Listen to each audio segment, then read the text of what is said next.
Amigos, ayer que tuvimos aquí un profesor de economía de la Universidad de Panamá como invitado para que nos explicara, pues, desde el punto de vista de hacer docencia como hacemos en este programa, dar luces sobre temas muy especializados. Felipe Argote mencionó que había la posibilidad de que otras de estas bancos de inversión, como Morgan Stanley, anunció que Moody's podría ser una de las que bajaría el grado de inversión a Panamá. Esto ya fue anunciado el día de ayer, pero es un tema tan complicado que se presta para muchas manipulaciones.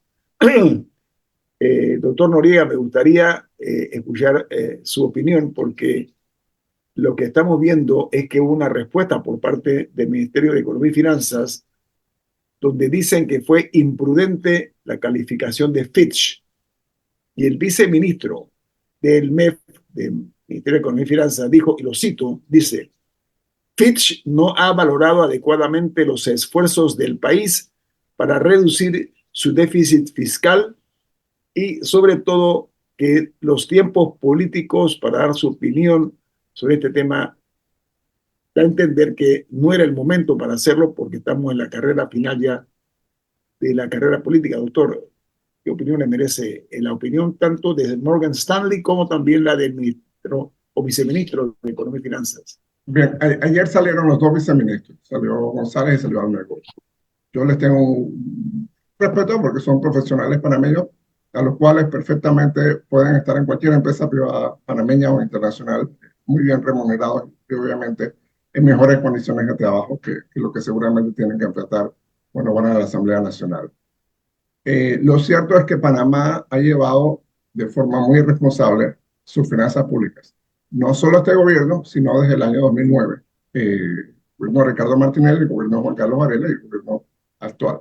El gobierno de Martinelli aumentó la deuda pública en 70-75%, sin incluir los llaves en mano, que eso fue otro 20-25% de deuda pública. El gobierno de Varela lo aumentó en otros 9.000 millones, que más o menos fue otro 70%.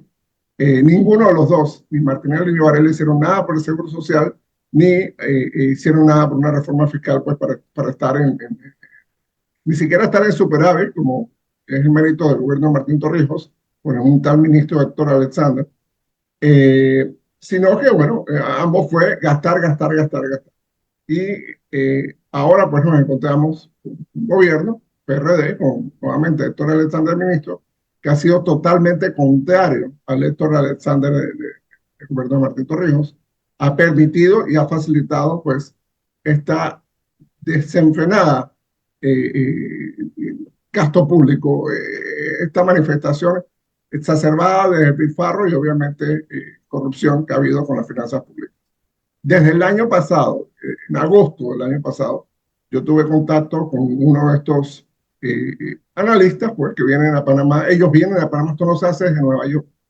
Ellos vienen a Panamá, hablan con los funcionarios, hablan con gente del sector privado, hablan con gente de la academia, hablan con gente de las transnacionales, hablan con las embajadas, hablan con el Banco Mundial, con el BID, etcétera. Hablan con la gente, con gente que tiene mucho conocimiento, mucha percepción.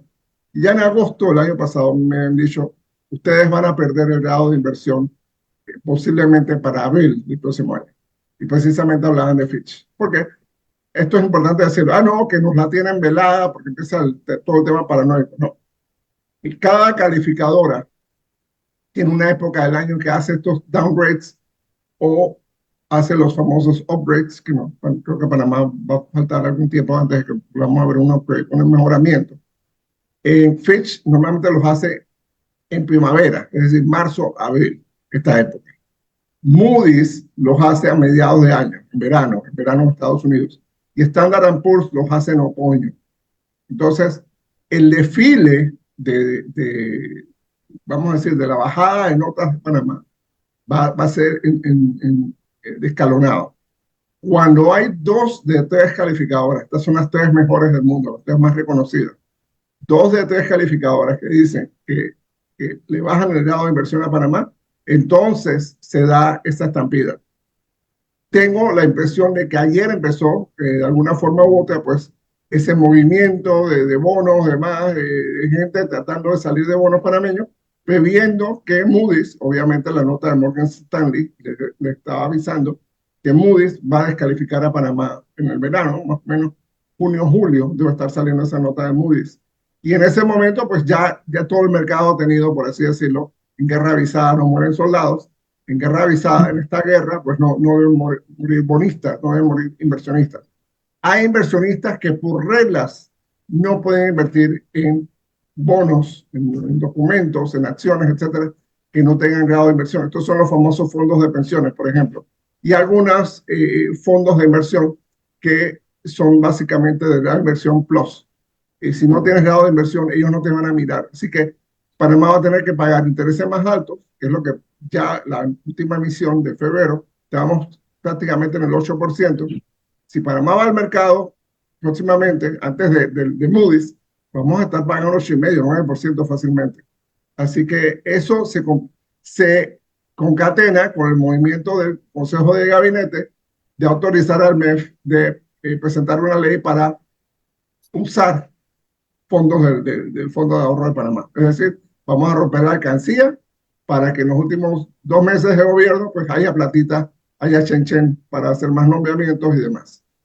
Doctor, ¿qué le parece lo que ha opinado el MEF con relación a esta decisión? Ellos dijeron o calificaron de imprudente la calificación de Fitch.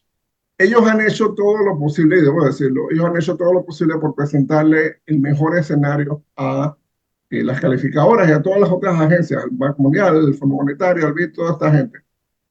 Básicamente tratando de patear la pelota para el próximo gobierno. Pero este gobierno no hizo nada con la Caja de Seguro Social. No, que el diálogo, que la mesa, si la mesa era cuadrada, si era rectangular, si era circular, si era triangular. O sea, en eso se fueron. Este gobierno debió hacer una reforma fiscal en el año 2022. No la hizo. Entonces, hemos preferido vivir de prestado. ¿Prestado para qué? Prestado para darle 200 millones de dólares más a la Asamblea, lo que necesita. Prestado para darle 400 millones de dólares a la descentralización paralela, que es un robo, porque tenemos representantes de corregimiento de Colón que viven en Punta Pacífico, en condominios millonarios, multimillonarios, no son alquilados en Punta Pacífica. Entonces, ¿de qué estamos hablando? Ahora, la opinión lleva al terreno político porque dicen que podría influir positiva o negativamente en los resultados electorales. Y Fitch habla de maniobras contables, doctor. ¿Hasta dónde eso es cierto lo que dice el MEF? Y por otra parte, la opinión de Fitch de calificar de maniobras contables para cumplir con lo que es por parte de Panamá, con la responsabilidad fiscal. ¿Qué le parece, doctor? Sí, el MEF actual, y aparentemente es una práctica de vieja data, juega un poco con los términos de pago. Juega un poco, por ejemplo, vamos a suponer, hay un proyecto, una licitación, entonces hay que pagarla en el primer semestre del 2024 y echan para atrás porque la factura, en vez de decir 2 de abril, dice abril 2, y entonces echan eso para atrás y bueno, ya eso se va a pagar en julio. Entonces, hay una serie de prácticas administrativas implícitas y explícitas y obviamente de comportamiento presupuestario para pasar deudas de un año fiscal a otro, o para pasar los intereses de un año fiscal a otro, o de hacer jueguitos contables. No, esto no es una deuda, esto es una inversión. Sí, puede ser una inversión, pero también es una deuda. O sea, si uno se compra un auto con un préstamo bancario, eso es una inversión, pero también es una deuda. Si uno se compra una casa con una hipoteca, es una inversión, pero también es una deuda. Entonces, así que eso ha habido mucho. Eso ha habido mucho. Ha sido cuestionado incluso por la propia Fitch y por otros en ese sector de ciertos manejos de juegos contables incómodos. Por ejemplo, a Panamá, muy convenientemente, le cayó la actualización del año base. Esto se lo he escuchado al don Ernesto Bazán y a otros, que se tomaba como referencia. Entonces, antes se tomaba como referencia un año en la primera década de este siglo y se tomó como referencia entonces en el año 2017. Eso significa que Panamá quiere más capacidad de endeudamiento. Lamentablemente, estamos adictos a la deuda pública, salvo que haya una verdadera reforma fiscal y una reforma del Estado. Vamos a estar adictos a la deuda pública. Podemos caer en manos del Fondo Monetario Internacional, que eso sí sería drástico, porque el Fondo Monetario Internacional no le importa con sectores o con sensibilidad. Ellos simplemente me van a decir, espérate, tú estás gastando 6.000 millones de seguro social, eso lo tienes que bajar a 3. Estás gastando 5.000 millones en Ministerio de Salud, eso lo tienes que bajar a 2. Estás gastando 4.000 millones en educación, lo tienes que bajar a 1,5. Entonces, así que ahí sí se van tirios y troyanos. Entonces, yo creo que es importante que todos los políticos que están ahora en la fase de prometer y prometer y prometer y prometer, prometer Chen y prometer 500,000 trabajos y prometer carreteras de Dariena a Bocas del Toro con pasos elevados por encima del volcán Barú y todo lo demás, creo que es hora que se sinceren. La gran mayoría de esos proyectos no van. No van porque no estamos en las condiciones fiscales para eso. El país que necesitamos ser para hacer algunas de esas cosas va a tomar por lo menos 2 o 3 años enderezar fiscal e institucionalmente este país, suponiendo que el nuevo gobierno tenga mayoría en la Asamblea Nacional. Si no lo tiene, temo que persista la extorsión legislativa de me tienes que dar 100 nombramientos y me tienes que dar mis partidas y me tienes que dar mi descentralización y me tienes que dar, me tienes que dar, me tienes que dar. No, Entonces, pero no, ahí para mí, no es solo eso, doctor Noriega, y es que se tiene que ordenar las finanzas públicas, pero hay muchas necesidades de proyectos sociales, no necesariamente enormes cosas de infraestructura que se tienen que hacer, que la gente exige, desde mejorar las redes de distribución de agua, a mejorar la atención de salud, etcétera, que requiere fondos y que eso no se puede poner en pausa de que, no, es que estamos arreglando las finanzas, pero hay problemas que se tienen que, y estoy diciendo problemas relativamente chicos comparado con cosas como la la caja de recolección de seguro basura, social. Camila, la recolección de Ajá, la basura, recolección de hay que basura. resolver. Entonces, esas son prioridades que, que se tienen que atender y no se pueden poner en pausa. Es que, ay, perdón, es que estamos revisando cómo está el wallet. No, aquí se tiene que revisar y ordenar las finanzas públicas al mismo tiempo que se ejecuta. Y Nosotros saben, tenemos 275,000 servidores públicos. Hoy tenemos, bueno, me estaba diciendo Juan Edios Hernández esta mañana en el noticiero que todavía están haciendo contrataciones de 3 meses, de 6 meses. O sea, eso es una canallada para las finanzas públicas del Estado. Contratar gente, tengo entendido que hay ministerios donde no hay suficientes escritorios. Entonces se turnan. Camila viene el lunes, Rubén Darío viene el martes, Rodrigo viene el miércoles, Guillermo viene el jueves, porque no hay suficientes escritorios, no hay suficiente espacio. Entonces, ¿qué ha pasado en este país? ¿Qué ha pasado en doctor, este país? doctor Eso es Isabel, un irrespeto con los profesionales. Es un irrespeto con la gente que ha estudiado, que ha trabajado en este país. Así que yo doctor, creo que definitivamente hay que hacer, por supuesto, cumplir con la agenda social, con la agenda económica de desarrollo del país, y hay que cumplir con la agenda de sanear las finanzas. Si nosotros no reducimos el gasto público, si nosotros no cobramos la evasión fiscal que hay en este país, que lamentablemente es alta, si no reducimos las exoneraciones. Yo una vez me puse a estudiar las estadísticas de aduanas. Tomo el año 2018 porque a partir del 2019 se distorsionan las estadísticas de importación y exportación de Panamá por el tema minero. 2018 Panamá exportó 600 millones de dólares. 600 millones de dólares en exportación. Pero las exoneraciones en el 2018, exoneraciones aduaneras, fueron de 800 millones. Entonces no tiene sentido que tú exportas 6 y exoneras 8. O sea, si fuera que exportaras 6 y exoneras 1, de pronto tiene sentido, pero estás exonerando más de lo que exportas. O sea, no tiene sentido, ya eso está totalmente descarrilado. Hay sectores consentidos de la clase política. O sea, tenemos 45 zonas francas. No puede ser. ¿Cuántas de esas tienen empleo de verdad? ¿Cuántas de esas son nada más una secretaria, un contador, un mensajero y un relacionista público? O sea, ¿cuántas de también, verdad están haciendo lo que deben hacer? doctor, tengo un corte comercial. Sabe que eso ha llevado a Panamá a convertirse en un país donde muchos tienen poco y pocos tienen mucho. Estoy hablando dinero y recursos. Vamos al corte comercial. Esto es En Perspectiva, un programa para la gente inteligente como usted. Otra noticia que hoy es primera plana y que es seguro va a ser comentada en todos los cafés, en todas las reuniones, a todos los niveles.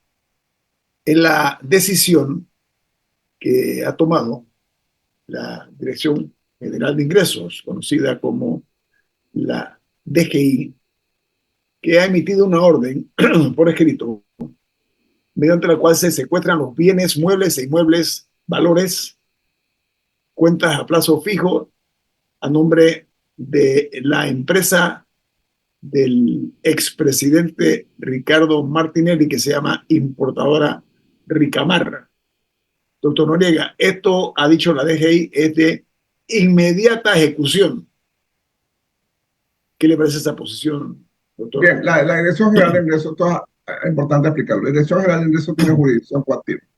Tiene jurisdicción coactiva, lo que significa que ella puede cobrar deudas del fisco, deudas de tributos, deudas de aranceles, deudas de multas que el Estado haya aplicado y no se han cumplido, y a la vez cobrar deudas por otras razones, por ejemplo, razones judiciales, razones administrativas, razones de la jurisdicción de cuentas, razones de la jurisdicción electoral, en fin.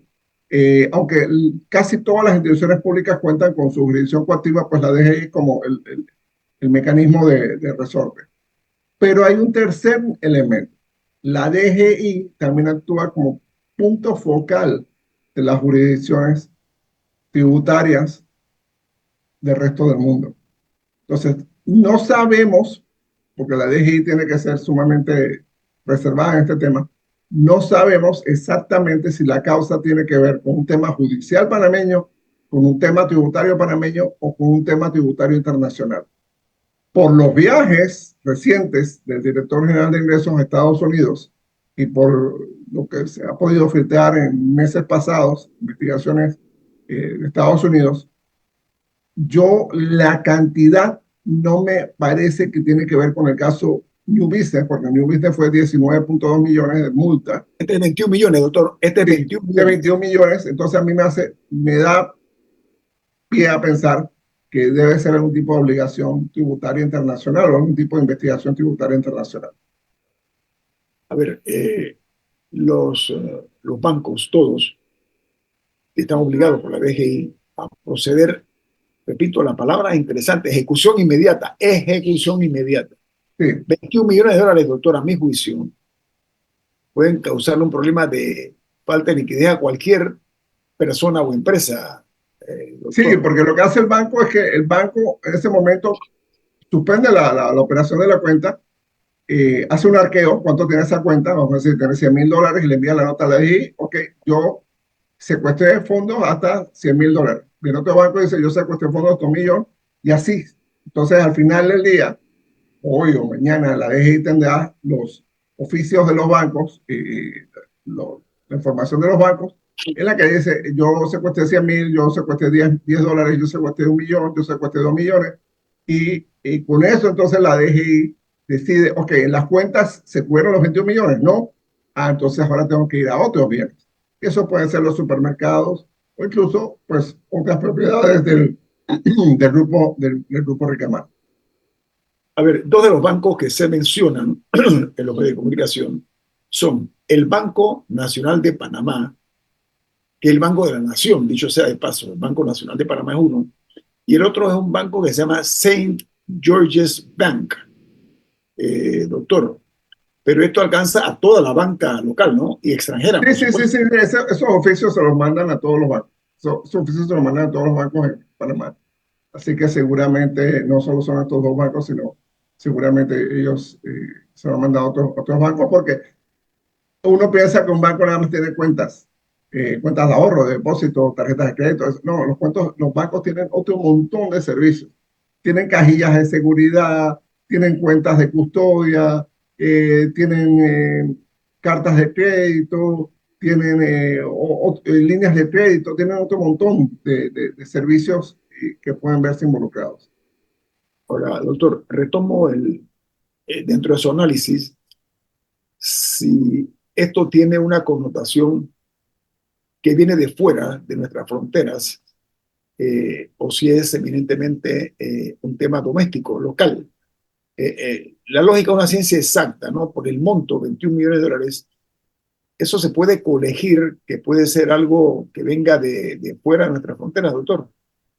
Sí, me hace pensar que sí, porque no se empareja con la decisión de la multa del caso New Business, que fue 19.200 y pico mil. O sea que si la orden de la DGI fuera secuestrar 19.3 millones, yo diría, bueno, puede ser el caso New Business. No, esta es una cifra distinta, 21 millones de dólares, lo que me hace pensar que tiene que ver o alguna reclamación del gobierno de Estados Unidos o algún tipo de trámite administrativo tributario similar a ese.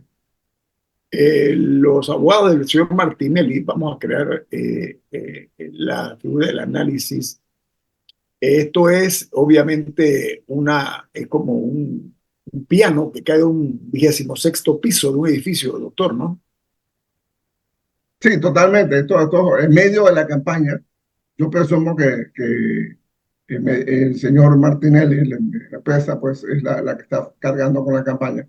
En medio de la campaña, esto es sumamente serio, porque como usted ha mencionado, don Guillermo, la empresa se puede quedar sin liquidez y terceros que pueden ser, no necesariamente son parte de la empresa, pero otros proveedores o bancos o demás pueden de pronto decir, sabes que yo tengo que andar con pasos bien cuidadosos porque no quiero quedar con mi capital también involucrado en él. Entonces, así que puede ser un baño de agua fría bien helada a la campaña y obviamente a las finanzas de este imperio económico. Sí, bueno, vamos a ver qué sucede. Porque a mí, Yo, reitero, perdón, déjenme ser agorero por un segundo. Esto incluso pudiera anticipar una medida no OFAC. Así que lamentablemente no nos sorprendamos si en los próximos meses pasa algo en OFAC con respecto a importadora reclamada. Así que nada más lamentablemente pues tengo que anticipar esa posibilidad. sí, no, esta decisión, doctor,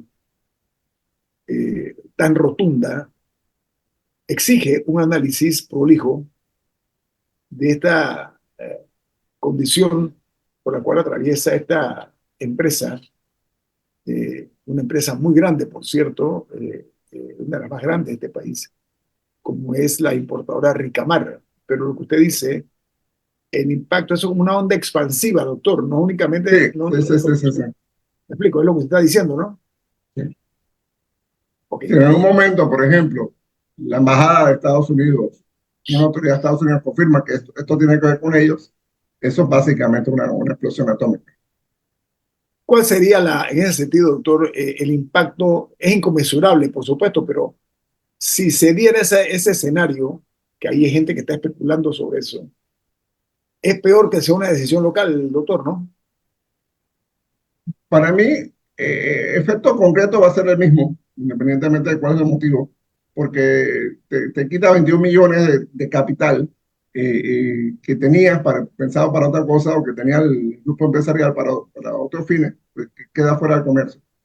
Pero si además hay el efecto reputacional de que tío Sam, ustedes se han interesado en esto, pues eso sería gravísimo.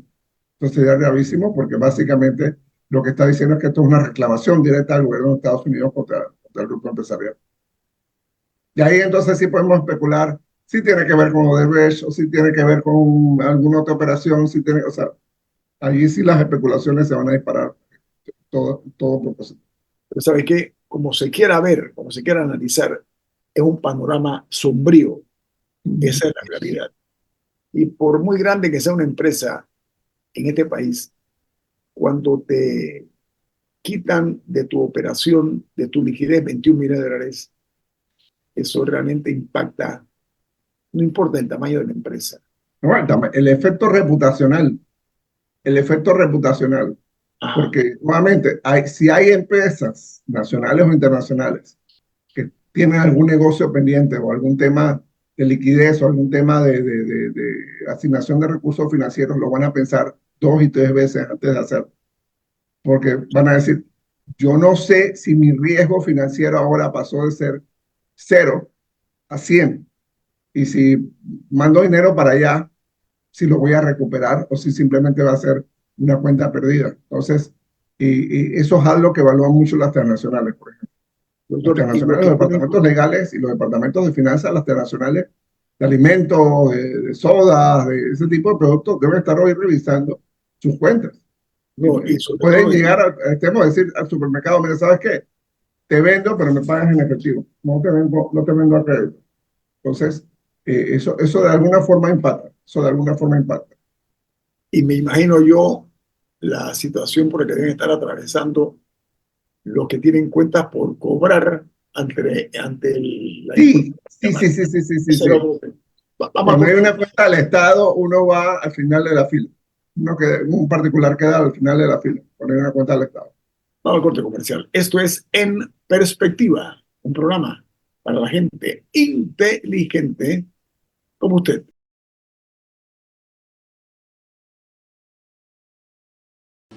El caso del candidato a la presidencia de la República, el abogado José Raúl Mulino, entra en una etapa ahora que va a mantener en vilo no únicamente al señor Mulino, sino a los otros candidatos, porque a fuerza de ser honesto, quien está liderando hasta este momento todas las encuestas, todas las encuestas con el que tiene mayores probabilidades de ganar si las elecciones fueran hoy es José Raúl Mulino. Sin embargo, en un plazo de 10 días que se ha fijado por la Corte Suprema de Justicia, que en esos 10 días permitirá recibir argumentos en torno a si la candidatura del abogado José Raúl Mulino es o no constitucional.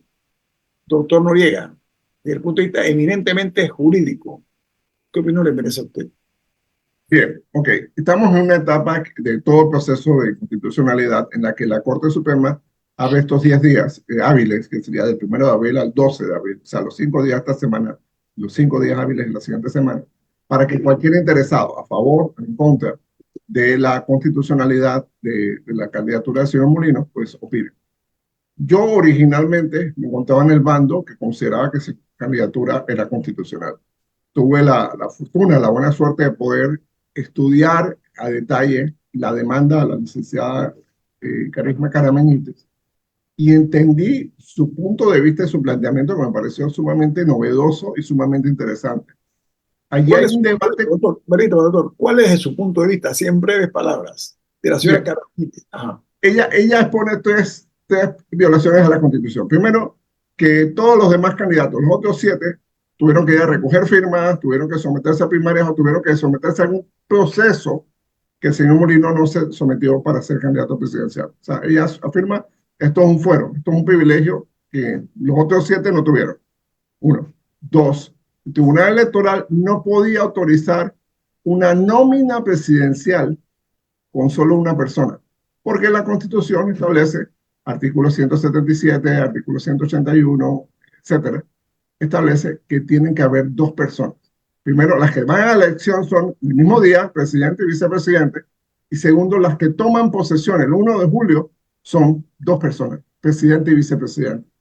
Entonces, que autorizar una nómina sin vicepresidente era inconstitucional, pues porque la Constitución exige que sean 2 nóminas, que sean 2 personas. ¿Okay?